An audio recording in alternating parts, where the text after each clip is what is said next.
नमस्कार दोस्तों, मैं Harsh Mehta exam topper YouTube channel पर आपका स्वागत करता हूं। प्यारे बच्चों, पहले तो नववर्ष की बहुत बहुत शुभकामनाएं। ये 2025 जो सन है वो आपको सरकारी नौकरी जरूर दिलाए, इसी आशा के साथ में बढ़ते हैं हम।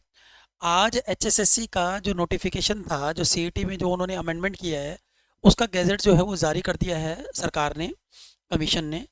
उसमें मेन मेन बातें क्या हैं, जो सारी आपको पता है, लगभग वही बातें हैं। कुछ ज़्यादा परिवर्तन नहीं हुआ है। परिवर्तन किस चीज़ के अंदर हुआ है आपको पता होना चाहिए क्या। सबसे पहला पॉइंट जो होता है सीईटी के लिए, आपको पहला पॉइंट में क्या कहा गया है कि आपके पास में परिवार पहचान पत्र होना चाहिए। पॉइंट एक, आप सिटीजन इंडिया के होने चाहिए, भूटान के होने चाहिए, या फिर आप नेपाली हों तो आप ये फॉर्म अप्लाई कर सकते हैं, सीईटी का फॉर्म अप्लाई कर सकते हैं।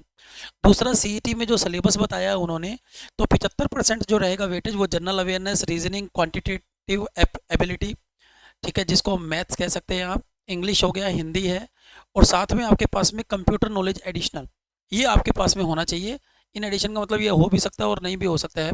और 25% जो आएगा वो क्या आएगा, हिस्ट्री आएगी, current affair, literature, geography, environment, culture etcetera of Haryana. मतलब 25 क्वेश्चन जो हैं वो आपके क्या मिलेंगे, हरियाणा जीके के मिलेंगे। और 75 क्वेश्चन में maths, reasoning, physics, chemistry, biology, है ना। और जनरल अवेयरनेस में आपका आ गया history, polity, geography, economics, static, GK, Hindi और इंग्लिश, और साथ में कंप्यूटर। ये सारा आपका सिलेबस रहने वाला है। तो सीईटी के लिए आपको क्या करना होगा, सिलेबस ये तैयार रखना है अच्छे से, ताकि सीईटी का जब पेपर हो तो हम दे पाएँ। रजिस्ट्रेशन के लिए, रजिस्ट्रेशन में सरकार ने ये कहा है कि सरकार की मर्जी है जब वो रजिस्ट्रेशन जारी करे। इसके लिए कोई डेट फिक्स नहीं होगी, साल में एक बार कौन सी डेट को होगा ये भी कोई फिक्स नहीं होगा। ये कमीशन के हाथ में होगा कि वो कब इसका रजिस्ट्रेशन कराना चाहते हैं। आपको तब रजिस्ट्रेशन के लिए जब साइट ओपन हो जाएगी तो आपने अपने डॉक्यूमेंट तैयार रखने हैं। और डॉक्यूमेंट तैयार रखने के साथ में आपको क्या मिलेगा, फीस जो लगेगी आपकी 1000 रुपये की जो फीस रहेगी, जो एक फिक्स अमाउंट रहेगी। और उसके बाद में जो डिस्काउंट वगैरह मिलता है स्टैंडर्ड रेट के ऊपर, वो डिस्काउंट मिलेगा जो कैटेगरी वाले हैं उनको, ठीक है। अच्छा जी। उसके बाद में आ जाता है CET examination and marks for the group C post. इसके लिए क्या करना होगा, सीईटी का जब एग्ज़ाम होगा आपका, तो उसमें क्या होगा, अगर आप सी ग्रुप की वैकेंसी के लिए अप्लाई करना चाहते हैं तो पहले सीईटी आपका पास होना जरूरी है। सीईटी पास करने के लिए इन्होंने आगे बताया है फंडा, वो बताता हूँ आपको मैं। कोऑपरेशन लेगा, ठीक है। ये an applicant who does not possess the CET minimum education qualification. अगर आपके पास में मिनिमम एजुकेशन क्वालिफिकेशन नहीं है, मतलब अगर मान लीजिएगा सीईटी सी ग्रुप की वैकेंसी है तो मिनिमम क्वालिफिकेशन 12th है। और अगर आपके पास में सीईटी डी ग्रुप के लिए अप्लाई कर रहे हो तो मिनिमम क्वालिफिकेशन आपकी 10th है। अगर आपके पास में मिनिमम क्वालिफिकेशन नहीं है, या आपकी एज में भी, आपकी एज जो है क्रॉस हो चुकी है, तब भी आप उसके लिए क्या नहीं अप्लाई कर सकते, फॉर्म अप्लाई नहीं कर सकते। तो एप्लीकेंट को वो सारी चीज़ें इसके अंदर होनी चाहिए। अब ये देखो, every applicant who appears in the CET, अगर आप सीईटी का एग्ज़ाम दे रहे हैं तो आपके 40% नंबर आने चाहिए जनरल, एससी या अदर कैटेगरी के लिए। अगर आप जनरल कैटेगरी से बिलीव करते हैं तो आपको सीईटी क्वालिफाई तभी होगा जब आपके 50% नंबर होंगे। जनरल कैटेगरी को 50% क्वालिफाइड होना जरूरी है। और जो रिजर्व कैटेगरी है बच्चों, उनको 40% के ऊपर क्या करना पड़ेगा, उनको 40% मार्क्स लेने जरूरी होंगे। चाहे वो एग्ज़ाम, रिटर्न एग्ज़ाम दे रहे हैं, और चाहे वो क्या कर रहे हैं, आपका टेस्ट दे रहे हैं, किसके लिए, कोई स्किल टेस्ट दे रहे हैं। कोई भी अगर आप स्किल टेस्ट दे रहे हो उसमें 40%, जो रिजर्व कैटेगरी है, और जो जनरल कैटेगरी है उसको 50% नंबर लेना जरूरी होगा, चाहे वो स्किल टेस्ट हो, चाहे वो रिटर्न एग्जामिनेशन हो। सारा रिजल्ट वेबसाइट के ऊपर आएगा, ये तो आपको पता ही है, ठीक है। उसके बाद में क्या आता है, examination and marks for the group D. Group D के लिए भी यही फंडा रहेगा। ग्रुप डी के अंदर जितने भी रहेगा वो एज में होना चाहिए। सीईटी का स्कोर में सेम वही बातें लिखी हुई हैं जो पहले वाले में लिखी हुई, जो सी ग्रुप की है same as it is D group की है। बस आपको इसके अंदर 10वीं पास होना चाहिए, और ये 10th बेस के ऊपर होगा। सब रिजल्ट उसके अंदर आएगा, वही चीज़ है। 50% और 40% नंबर होने चाहिए, है ना।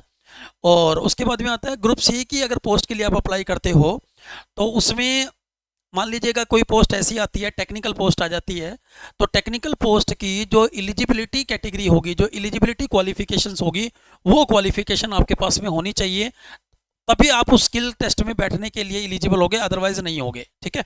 मान लीजिएगा अब वैकेंसी निकलती है, बीकॉम लेवल की कोई वैकेंसी आ गई, कोई अकाउंट असिस्टेंट की वैकेंसी आ गई। अब मैंने कॉमर्स साइड से तो मैं हूँ नहीं, मैं आर्ट साइड से हूँ, मैं ग्रेजुएशन साइड से हूँ, तो मैं नहीं अप्लाई कर सकता, है ना। तो कॉमर्स कैटेगरी वाला ही स्टूडेंट अप्लाई कर सकता है, दूसरा स्टूडेंट अप्लाई नहीं कर सकता, राइट। तो अच्छा जी, उसके बाद में क्या कहता है स्टूडेंट, वही 50% और 40% का है फंडा।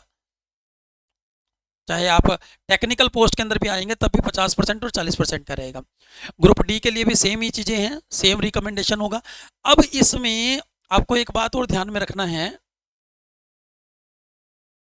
देखिए ध्यान से, पहले जो किया गया था वो कितने गुना बुला रहे थे, हमारे को 4 गुना बुला रहे थे। अब ये कितने गुना को बुलाएंगे, जितनी भी एडवर्टाइजमेंट आई है उन पोस्ट का 10 गुना को बुलाया जाएगा, और कैटेगरी वाइज 10 गुना को बुलाया जाएगा। जनरल की जितनी पोस्ट है उसका 10 गुना, एससी की जितनी पोस्ट है उसका 10 गुना, बीसी की जितनी पोस्ट है उसका 10 गुना। तो इन्होंने इसका एक्सप्लेनेशन दिया है कि कैटेगरी वाइज बुलाने का कारण ये है क्योंकि हमने 10% की छूट उनको दे दी है सीईटी के प्री एग्जाम के अंदर, इसलिए कैटेगरी वाइज वो 10 गुना को बुलाएंगे। यदि, ध्यान से सुनना, यदि किसी वैकेंसी के अंदर मान लीजिए फायर वाली वैकेंसी है या कोई और वैकेंसी है, उनमें क्या हुआ 10 गुना बच्चे नहीं मिल रहे मेंस एग्जाम में, मेंस एग्जाम लेने के लिए अगर 10 गुना बच्चे नहीं मिल रहे हैं तो वो क्वालिफाइड बेस नहीं हो जाएगा।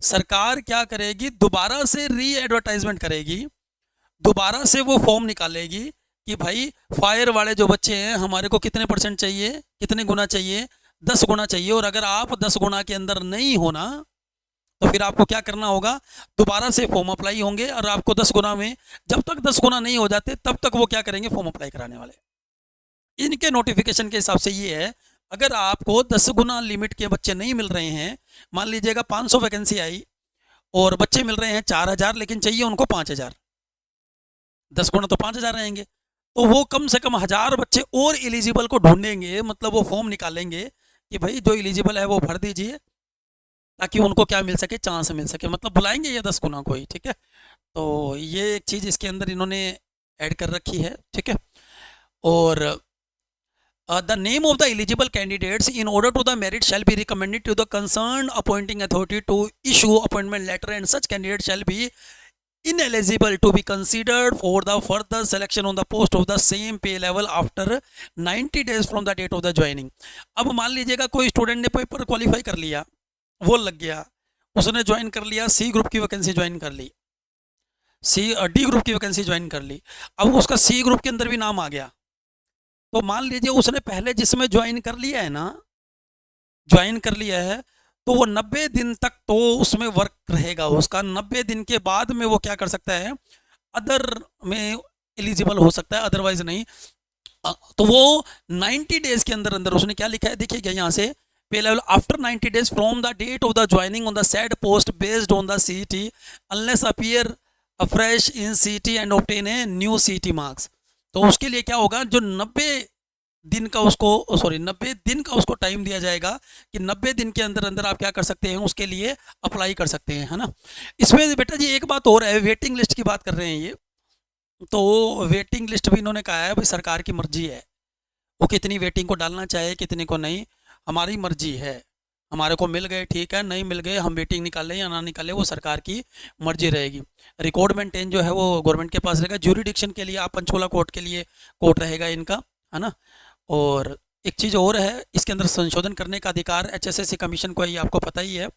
और validity of CET marks in case of improvement by an applicant, मान लीजिए आपने पेपर दिया, आपने पेपर दे दिया, अब 2025 के अंदर पेपर दिया सीईटी में, 2025 के अंदर आपके नंबर आ गए कितने, 80 नंबर आ गए, 2026 में भी सीईटी हो गया, आपके नंबर आ गए 70, तो आपको डरना नहीं है, आपके 80 नंबर वाला काउंट होगा।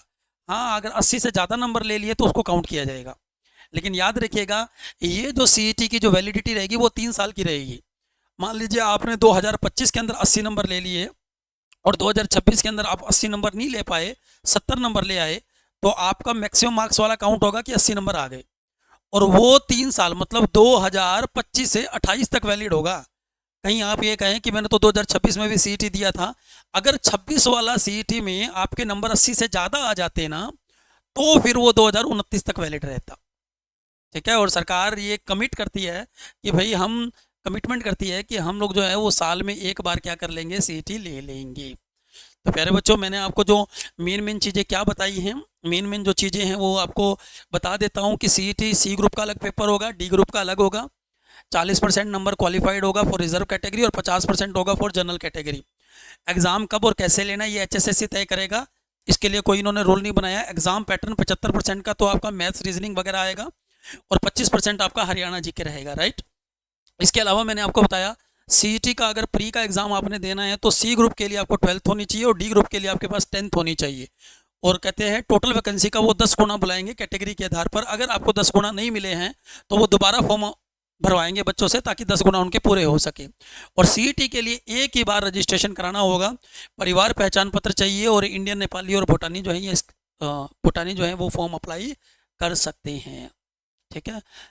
तो अपनी तैयारी में जुट जाइए भाई। फरवरी के अंदर सरकार कह रही है कि CET ले सकते हैं, तो आप अपनी तैयारी के अंदर बेस्ट से बेस्ट देने की कोशिश करिएगा, ठीक है बच्चों। कोई और भी इन्फॉर्मेशन चाहिए हो आप तो मेरे को आप क्या कर सकते हैं, मैसेज डाल सकते हैं, मेरा टेलीग्राम चैनल ज्वाइन कर सकते हैं हर्ष मेहता सर के नाम से, ठीक है। चैनल को सब्सक्राइब कर लेना बच्चों। बाय बाय, टेक केयर, जय हिंद, जय भारत।